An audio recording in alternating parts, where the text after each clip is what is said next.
La contribution d'Alvaro Siza à l'architecture mondiale est considérable. Elle s'est déployée depuis les années 50 de manière un peu sourde, en tout cas inaperçue du reste du monde, je pense, jusqu'aux années 70, mais grâce à des relais puissants, à des amis, des admirateurs italiens, type Gregotti, ou français comme Bernard Wett, il a réussi à se faire connaître. Dans le même temps, Siza était tout sauf un architecte enfermé dans le Portugal de la dictature. C'était un architecte cultivé, perceptif à ce qui se passait dans le monde de l'architecture depuis le début du XXe siècle. Et donc son œuvre nous dit beaucoup de choses à la fois sur le Portugal, sur ses programmes, sur ses sites, sur ses villes, sur ses paysages, et beaucoup de choses sur le monde et sur l'architecture du XXe siècle dans toutes ses dimensions. Il y a chez Siza une attention à Mies van der Rohe, à Aalto, évidemment, à Le Corbusier, mais aussi à d'autres thématiques. Il y a une attention à l'architecture vernaculaire, et il y a une capacité à voir et à transcrire par le dessin qui est en tout point unique. Je crois que dans sa génération, sinon aucun architecte n'a su autant transcrire, dessiner à la fois ce qu'il voyait, ce qu'il découvrait dans ses voyages et ce qu'il imaginait.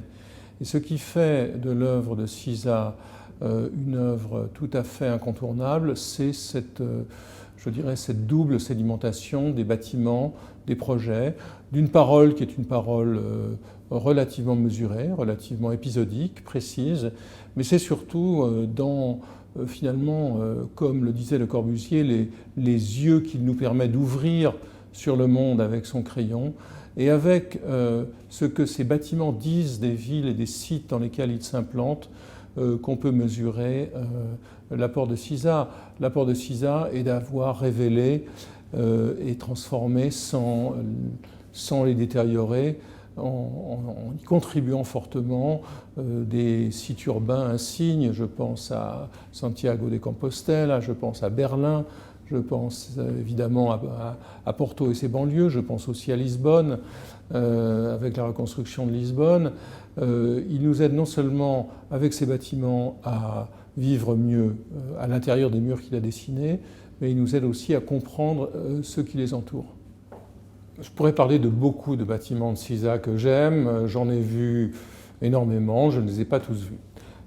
Un des bâtiments qui me tient le plus à cœur est celui de la Fondation Ibere Camargo, que j'ai eu l'occasion de visiter en 2007, alors qu'il s'achevait à Porto Alegre, dans le Rio Grande do Sul. Et je dois dire que c'est un bâtiment qui m'a beaucoup frappé pour beaucoup de raisons. D'abord sa situation, la transition qu'il orchestre entre la rivière Guaíba, ce grand fleuve, et la falaise, agrippé qu'il est, accroché qu'il est à la falaise. Il m'intéresse parce que c'est une autre expression du programme du musée que Siza a traité à Serralves ou bien à Santiago. Donc Siza a beaucoup réfléchi sur ce que c'était qu'un musée, ce que c'était de montrer des œuvres d'art, et il le fait magnifiquement. Et c'est aussi, je crois, un bâtiment dans lequel le syncrétisme architectural d'Alvaro Siza apparaît.